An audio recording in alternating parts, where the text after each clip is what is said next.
En nuestra pasada reunión, el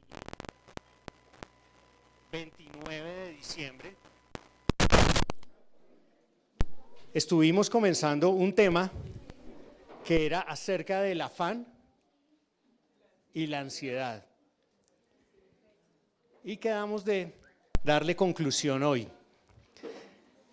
Así que espero que vengan dispuestos. Espero que se hayan traído un tintico, que hayan descansado para que puedan concentrarse. Y vamos a repasar un poquito lo que vimos en ese último domingo del año pasado. Estuvimos hablando acerca de Filipenses capítulo 4, versos. Los que no vinieron seguro vieron la grabación.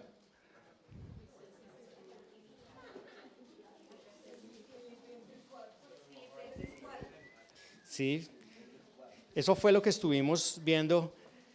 Vimos desde Filipenses 4:4 hasta Filipenses 4:7. Y un hermano me preguntó qué relación podría tener este tema del afán y la ansiedad para los filipenses, porque a los filipenses Pablo les escribiría esto. Y estuve pensando que para mí la carta a los filipenses es como un cambio de perspectiva. Es una manera de ver las cosas de un modo diferente, desde otro ángulo, desde otro punto de vista. ¿Por qué digo eso? Porque Pablo, al escribirla desde la cárcel, creo que sí tenía un ángulo diferente y quería mostrarles un ángulo diferente de la situación que estaban viviendo los filipenses. Habla cosas revolucionarias como que para él el vivir es Cristo y el morir normal, ¿cierto? No, es un cambio de perspectiva, es ver las cosas desde el punto de vista de Dios. Igualmente sabemos que en esta carta él estaba agradeciendo una ofrenda que le habían hecho. Bueno, vamos a pedirle a los niños, si se van a quedar acá, que estén quieticos y en silencio. Si no, deben ir a uno de los salones. Los esperamos.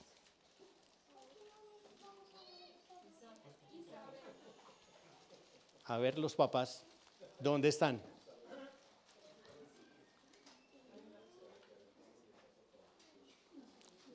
Entonces, en la carta a los filipenses, Pablo agradece esta ofrenda y les regresa al mensajero de la ofrenda, Tíquico creo que era, ¿cierto?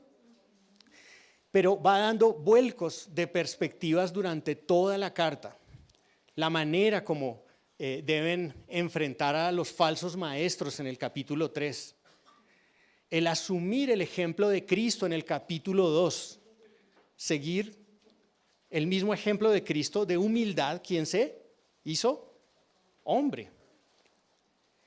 Y continuamente está dando un cambio de perspectiva. Y estos versículos están dentro de ese cambio de perspectiva.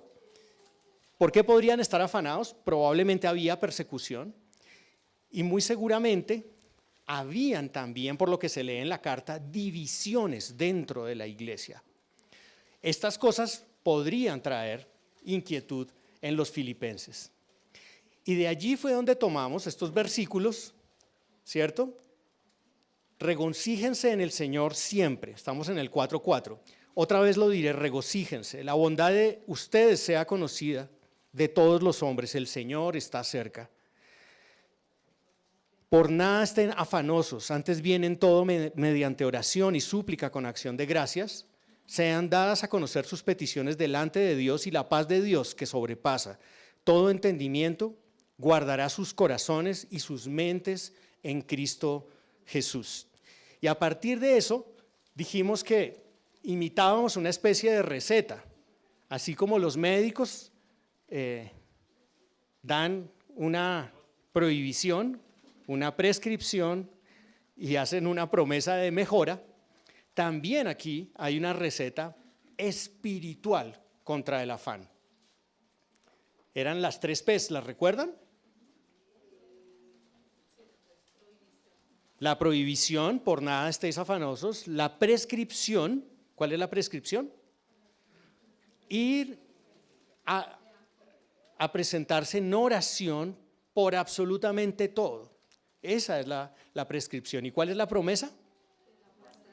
Que la paz de Dios, que sobrepasa todo entendimiento, guardará los corazones y las mentes en Cristo Jesús.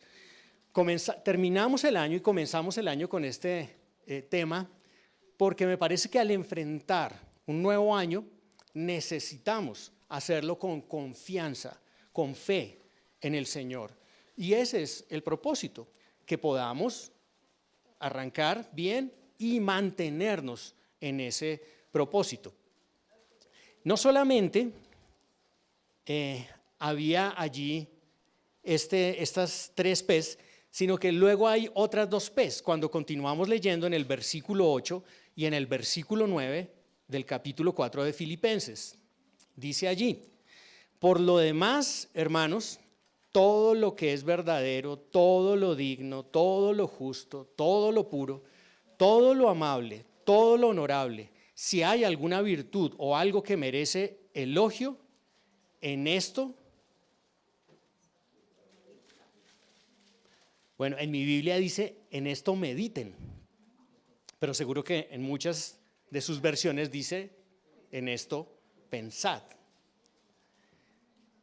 Versículo 9, lo que también han aprendido y recibido y oído y visto en mí, esto practiquen y el Dios de paz estará con ustedes. Así es que para atender a nuestras P's, entonces les tengo otras 2 P's para comenzar esta mañana. La P de pensar y la P de practicar. Pensar y practicar. El pensar es esencial para el cristiano. El pensamiento es algo que Dios desea que sometamos a Él. La mente del hombre que no conoce a Dios es una mente corrupta, es una mente carnal. Por muchos lugares se nos dice cómo éramos antes y cómo ahora estamos en un proceso de Romanos 12:2, de renovación de nuestra mente.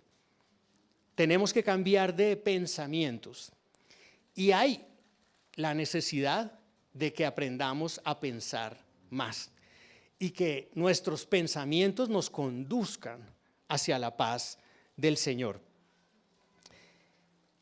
Aquí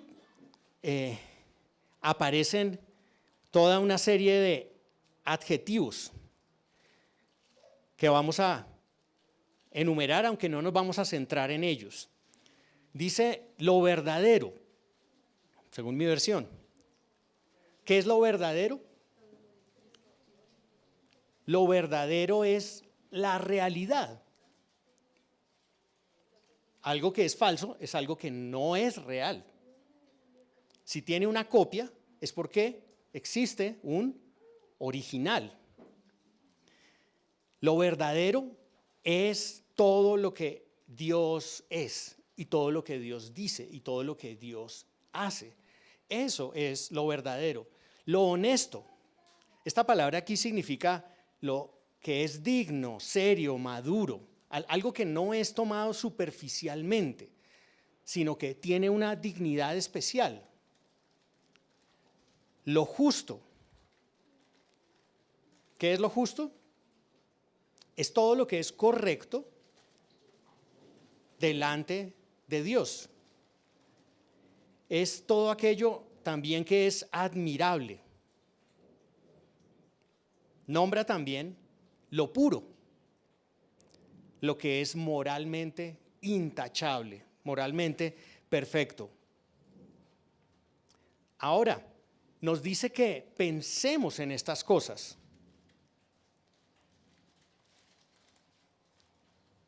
Es decir, Si el primer mandamiento es, amarás al Señor tu Dios con todo tu corazón, con toda tu alma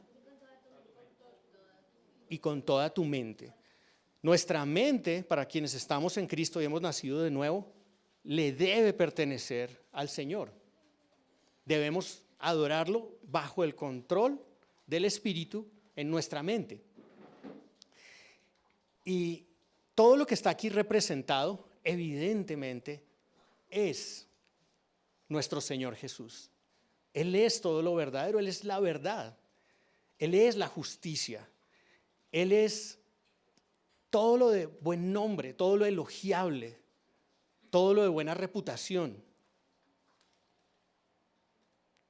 Pero quiero hacer un énfasis y se trata de ¿en qué piensas? ¿De qué están llenos tus pensamientos? Durante un día normal tuyo, ¿en qué piensas? ¿Harías bien en sumar más o menos tantas horas en el trabajo, concentrado en unas labores? Tantas horas estoy concentrado en asuntos del hogar, o en mi familia, o en mis hijos, o tantas horas estoy concentrado en el estudio de la palabra, en la oración. ¿De qué está llena tu mente? ¿O está llena de televisión? ¿Está llena de pantallas? ¿De celulares? ¿De qué está llena? Si no quieres que el afán y la ansiedad ganen terreno sobre ti,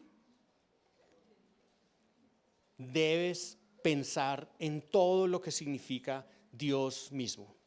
Y aquí creo que ha habido una trampa que el mismo Satanás se ha encargado de plantar para que no pensemos en todo lo que es amable, en todo lo que es de buen nombre, en todo lo virtuoso, en todo lo elogiable. Les voy a leer, no tienen que buscarlo, 2 Corintios 11:3. Esta es la preocupación de Pablo por los corintios. Les dice, pero temo, Pablo tiene un temor, que así como la serpiente con astucia engañó a Eva, las mentes de ustedes sean desviadas de la sencillez y pureza de la devoción a Cristo. El primer pecado fue un engaño. ¿Y qué sucedió con ese engaño? La mente fue desviada, fue llevada hacia otro lugar y desde entonces batallamos con ello. Yo diría que no hay nadie que no pueda decir que en algún momento tiene algún afán, alguna preocupación, alguna ansiedad. Y muchas de ellas son buenas, hacen parte de nuestra diligencia de hacer lo que debemos hacer. Pero en este pasaje, y en otro que veremos más adelante, tiene una connotación negativa. Es algo que divide mi mente y me asfixia. Me aprieta, pero me aprieta aquí en los pensamientos, me aprieta en la mente y me desvía. Así es que tenemos un grave peligro de pensar incorrectamente. Esa palabra pensar, logizomai, es la misma que da lugar a la palabra logaritmo. Casi que dice analice, descomponga. El apóstol Pablo también en 2 Corintios 10 dice lo siguiente, escuchen con atención, no lo tiene que buscar porque si no se va a perder. Pues esto es 2 Corintios 10, versículo 3. Pues aunque andamos en la carne, no luchamos según la carne, porque las armas de nuestra contienda no son carnales, sino poderosas en Dios para la destrucción de fortalezas. ¿Destruyendo qué? Especulaciones, imaginaciones, invenciones y todo razonamiento altivo que se levanta contra el conocimiento de Dios. Y poniendo todo pensamiento en cautiverio a la obediencia de Cristo. necesitamos trabajar en nuestros pensamientos y necesitamos que sean cautivos y llevados a la obediencia en Cristo. Uno de los grandes problemas es que el pensamiento parece estar devaluado y aún en las iglesias esto sucede con frecuencia. ¿Quieren saber cuál es una mentira de Satanás? Hoy en día se promueve sentir en lugar de pensar.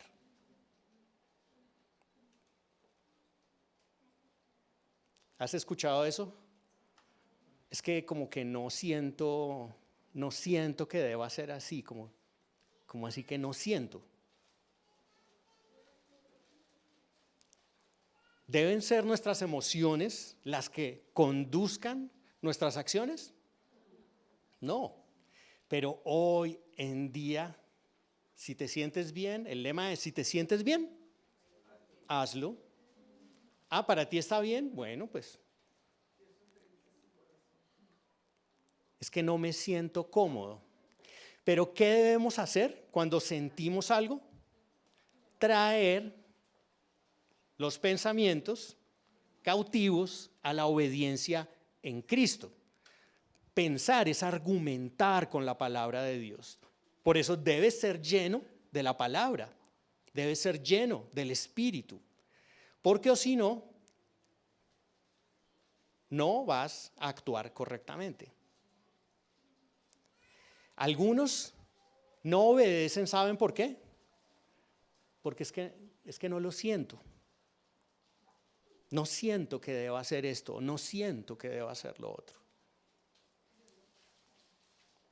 Pero el estándar para medir la verdad ha sido cambiado de la palabra a los sentimientos. Y eso es gravísimo. David el otro día nos habló acerca de las emociones. Pero son los pensamientos los que deben gobernar nuestra vida. Y cuando estamos afanados por algo, esos pensamientos son los que deben gobernar las verdades de las circunstancias en las que estamos viviendo. Así es que en este pasaje tenemos esa primera P, que es de pensar. Es necesario que pensemos. Y ese pensamiento, en mi Biblia yo les conté que decía meditar, decía mediten. Pero para muchas personas la meditación es algo diferente a lo que la Biblia se refiere. Quisiera que me dieran algunos sinónimos de pensar. Sinónimos de pensar: analizar, rumiar. Bueno, no sé si textualmente será un sinónimo gramatical, pero entendemos que sí es como la dedicación intensa a algo. Escudriñar, reflexionar, analizar,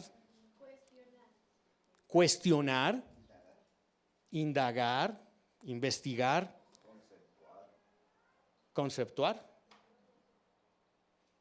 cavilar, discurrir. ¿Hacemos eso nosotros con la palabra de Dios? Para los orientales, la meditación ya sabemos que no es lo que es para la Biblia. Para el hinduismo y para todas estas religiones orientales, meditar es mirar hacia adentro en búsqueda de una verdad que no ha sido revelada, pero que está dentro de ti. Muy enredado, ¿lo repetimos?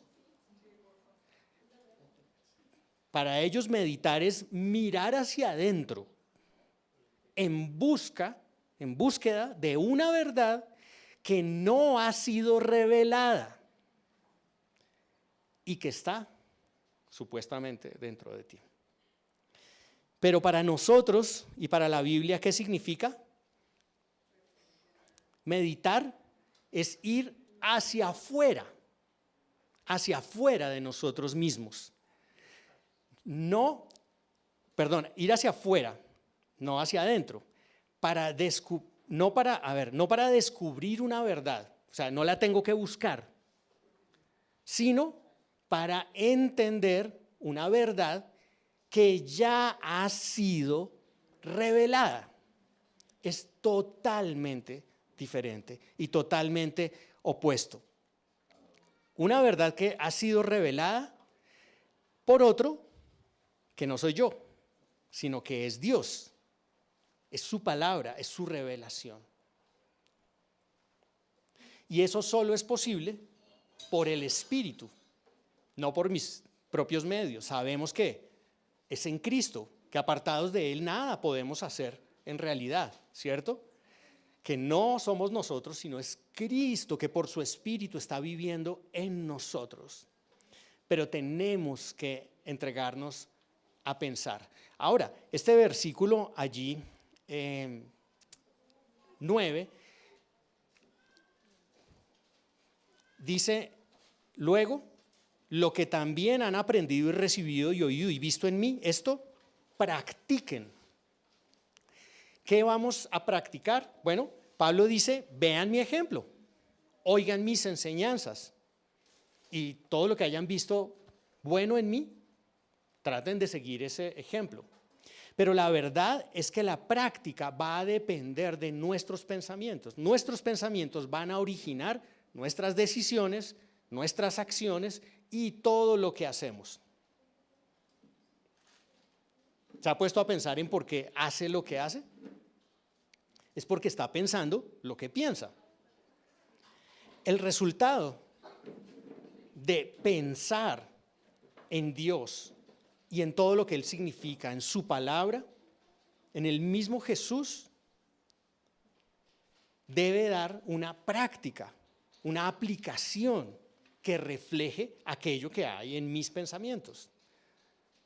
Por eso, no tenemos solamente una prohibición, una prescripción, una promesa, sino que tenemos que pensar y aprender a pensar y que ese pensamiento de Dios, esa meditación de su palabra, gobierne sobre nuestros pensamientos para que en la práctica eso se refleje.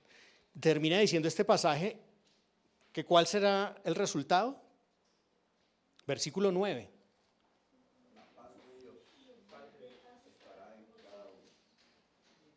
Y el Dios de paz estará con ustedes. No habrá otra manera de tener paz. Ahora, quiero llevarlos para esta parte final a un pasaje que enseñó Jesús y que creo que es importante porque es una corrección del pensamiento. Está en Mateo capítulo 6. Ahí sí, por favor, búsquenlo, vayamos allá. Mateo capítulo 6. Está en medio del conocido Sermón del Monte, que allí en el Evangelio de Mateo, pues está incrustado con la idea de que vendría un rey venidero, con la revelación de quién sería este Mesías, este rey. Mateo capítulo 6. Y en este, que es probablemente el sermón más largo de Jesús, se revelan las características del reino. Se habla acerca, se critica la hipocresía, se habla acerca de la oración, allí en el capítulo 6. Se habla acerca de la codicia, pero llegando al versículo 25 del capítulo 6, quiero que leamos esto con atención. Si quiere, escúchelo, si quiere, sígalo, como usted mejor pueda aprenderlo. Mateo 6, versículo 25. Por eso os digo, no os preocupéis, esto es Biblia de las Américas, no os preocupéis por vuestra vida, qué comeréis o qué beberéis, ni por vuestro cuerpo, qué vestiréis. Y pregunta, ¿no es la vida más que el alimento y el cuerpo más que la ropa? 26, mirad las aves del cielo que no siembran ni siegan, ni recogen en graneros, y sin embargo vuestro Padre Celestial las alimenta. ¿No sois vosotros de mucho más valor que ellas?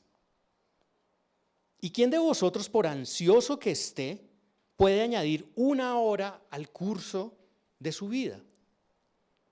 Y por la ropa, ¿por qué os preocupáis?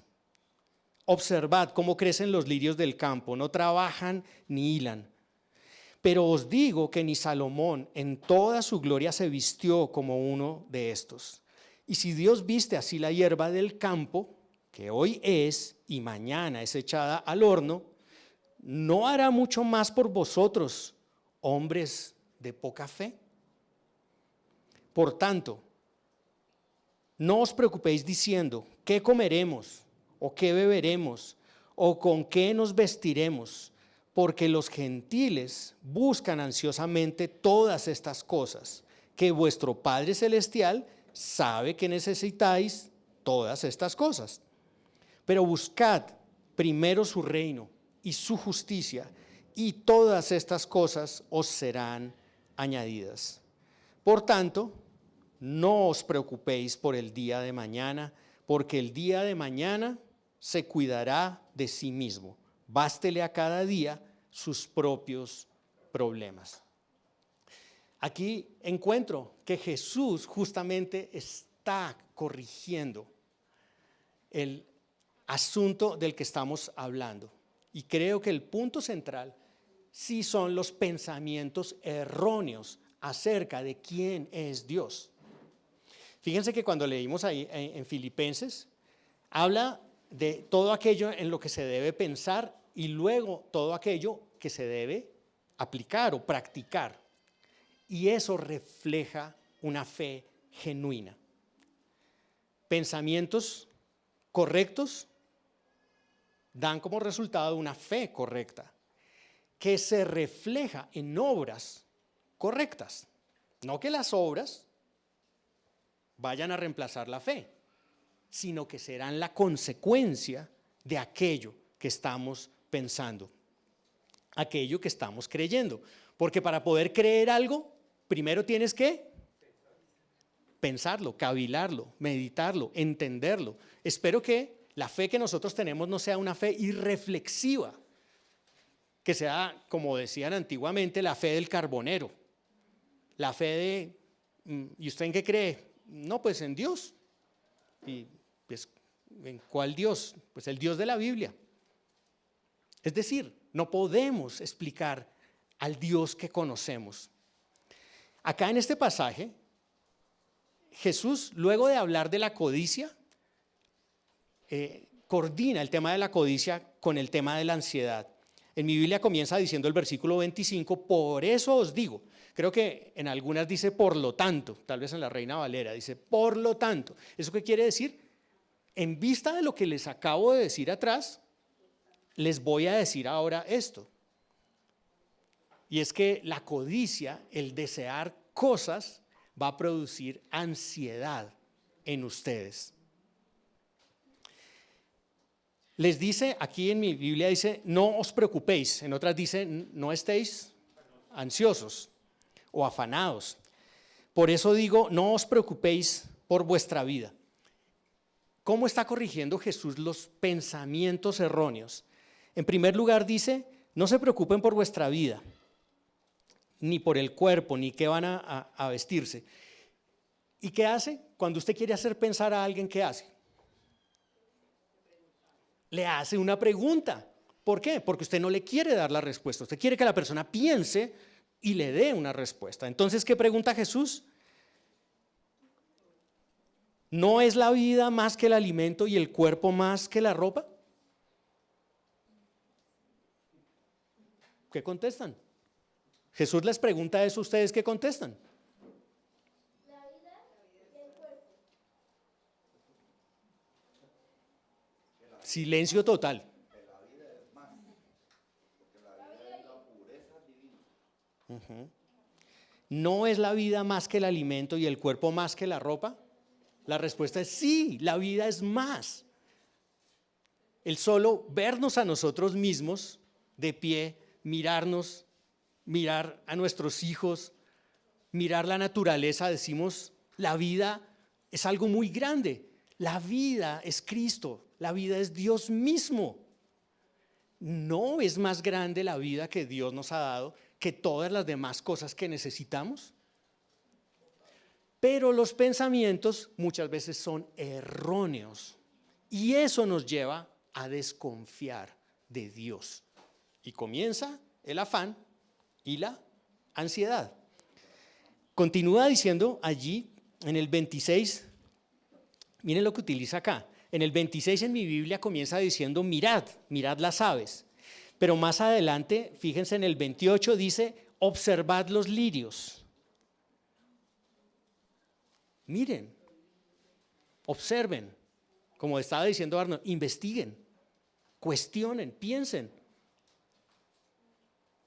Si miramos la creación de Dios y miramos las aves, y si el Padre Celestial cuida la naturaleza,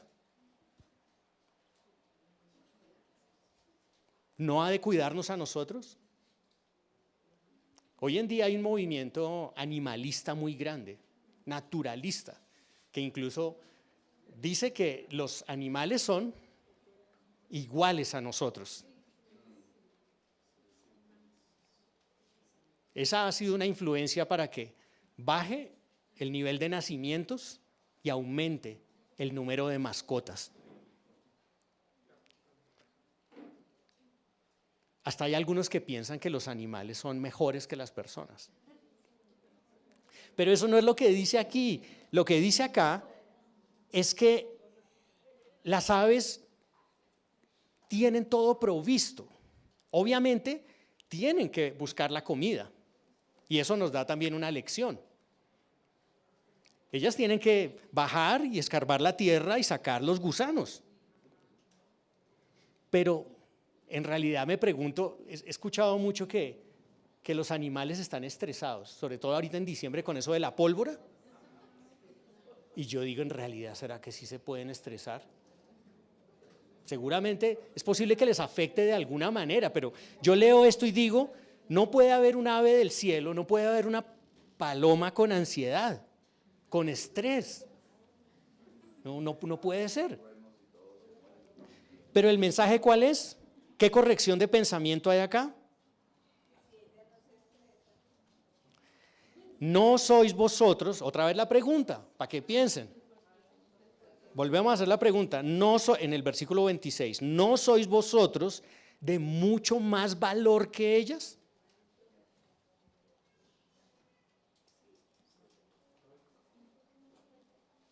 Pero puedo estar pensando incorrectamente, pensando que no tengo valor para el Señor, pero Él lo que me está diciendo es que el Padre Celestial cuida lo suyo, Él cuida lo suyo. Ahora, al continuar, dice, ¿y quién de vosotros en el 27, por ansioso que esté, pueda añadir una hora al curso de su vida? O sea, de verdad, ¿alguno de ustedes a punta de ansiedad ha logrado que las cosas sean mejores? No. Por eso decimos que la diligencia, cuando hablamos de preocupación por diligencia, es correcta, pero cuando hablamos de ansiedad, de afán, que me angustia, que me estrangula, que no me permite pensar correctamente, eso es incorrecto. Alguien dijo que podemos mejorar nuestra calidad de vida. Y sí es cierto, creo que si hacen deporte, si se alimentan bien, si no hacen cosas incorrectas, pues sí, pueden mejorar su calidad de vida. Pero no creo que le vayan a añadir ni un solo día más a sus días. Ni un solo día más. Así que la ansiedad, según este versículo, es ¿qué? Inútil. ¿Pero qué tengo que hacer? Tengo que corregir esa manera de pensar. Luego continúa acá diciendo en el 28, y por la ropa, ¿por qué os preocupáis? Observad cómo crecen los lirios del campo, no trabajan ni hilan, aunque sí echan raíces para poder crecer, ¿no? 29, pero os digo que ni Salomón en toda su gloria se vistió como uno de estos. Y si Dios viste así la hierba del campo, que oye, si mañana es echada al horno, más preguntas para que piensen o para que corrijamos nuestros pensamientos.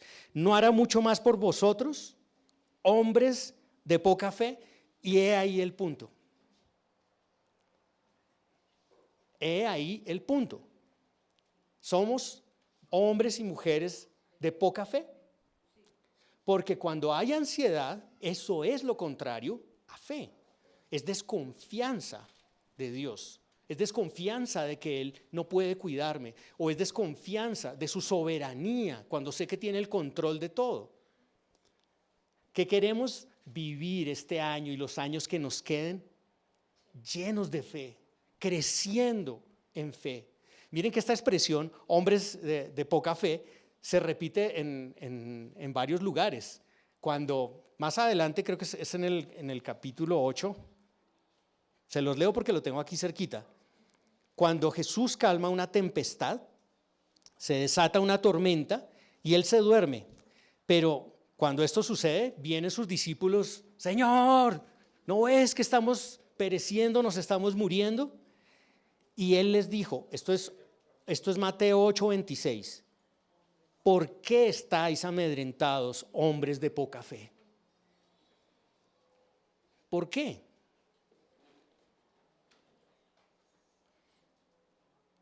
Entonces Él se levantó, reprendió a los vientos y al mar y sobrevino una gran calma. También más adelante en el Evangelio de Mateo recuerdo cuando Pedro salió de la barca, intentó caminar, ¿cierto? Y caminó. Pero más adelante, ¿qué sucedió?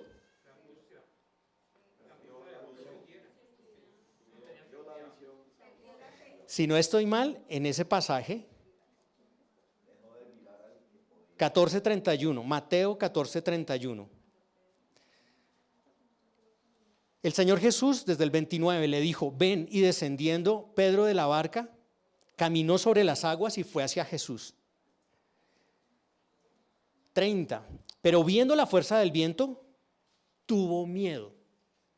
Comienzo de la ansiedad. Y empezando a hundirse, la ansiedad hizo su trabajo. Gritó diciendo: Señor, sálvame. Y en el versículo 31, y al instante Jesús, extendiendo la mano, lo sostuvo y le dijo: hombre de poca fe, ¿por qué dudaste? El problema de tener poca fe creo que está en los pensamientos. Si nuestra vida y nuestra mente está llena de los pensamientos correctos, podremos caminar en adelante como hombres no de poca fe, sino de gran fe. Aún en las circunstancias que se nos atraviesen, no importa cuáles ellas sean. Cuando termina este pasaje, es interesante que les dice que no se preocupen y les dice, porque los gentiles buscan ansiosamente todas esas cosas. Los que no creen, los que no conocen a Dios, los que no son del pueblo de Dios, ellos sí se preocupan por eso, ellos son así, pero nosotros los que somos de Dios no somos así. No vivimos de esa manera como incrédulos, vivimos creciendo en fe, creciendo en la gracia y el conocimiento de nuestro Dios. Y al final creo que da el consejo final. Yo sé que ustedes ya se lo saben, Mateo 6:33. ¿Qué dice?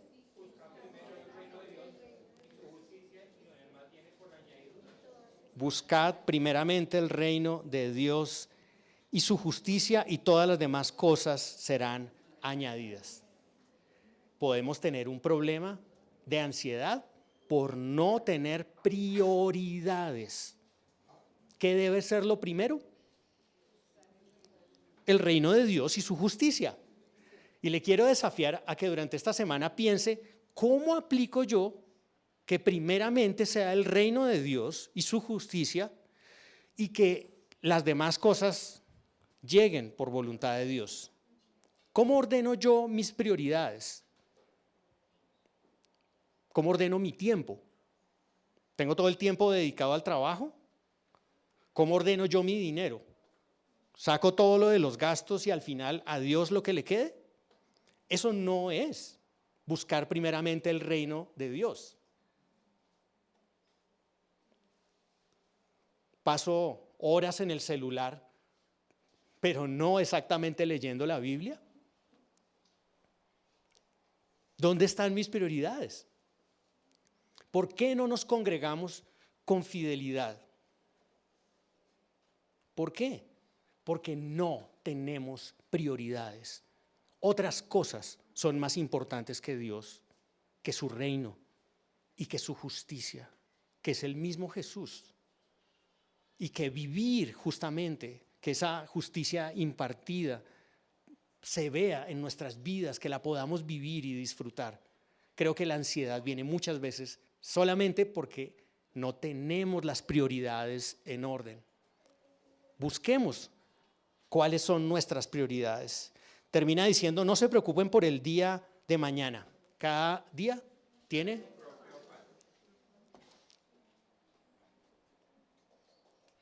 Es como tener un libro con 365 páginas. Y vamos pasando página a página, como cada día del año. No nos podemos adelantar en el libro, porque estamos viviendo el día de hoy, el de mañana todavía no lo hemos vivido. ¿Para qué se intenta adelantar al final? Deje que las circunstancias lleguen, ellas van a llegar solas. Padre, queremos darte gracias por tu palabra y darte gracias por enseñarnos a que una fe correcta proviene de un pensamiento correcto. Ayúdanos a que tus pensamientos estén en nuestra mente. Por la fe creemos, Señor, como dijo Pablo, que tenemos la mente de Cristo. Que tu Espíritu, Señor, nos ayuda a perseverar en tu palabra. No queremos vivir ni este año ni ningún día de nuestras vidas desconfiando de tus buenos propósitos para nosotros. Sabemos que en el mundo tendremos aflicción, pero tú has vencido, Señor. Te alabamos, Dios, porque tú has vencido. Y para los que hemos creído en ti, podemos decir que somos más que vencedores porque nos has amado. Señor, quiero rogarte para que si en este salón, en esta mañana, hay alguien que no ha entendido cuál es su mayor necesidad y que su ansiedad es que no tiene el perdón de sus pecados, que obres en su vida, que pueda experimentar la ansiedad de tener culpa y de no tener perdón por la sangre de Jesucristo, para que venga en arrepentimiento a ti. Gracias te damos, Señor, en el nombre de Jesús. Amén.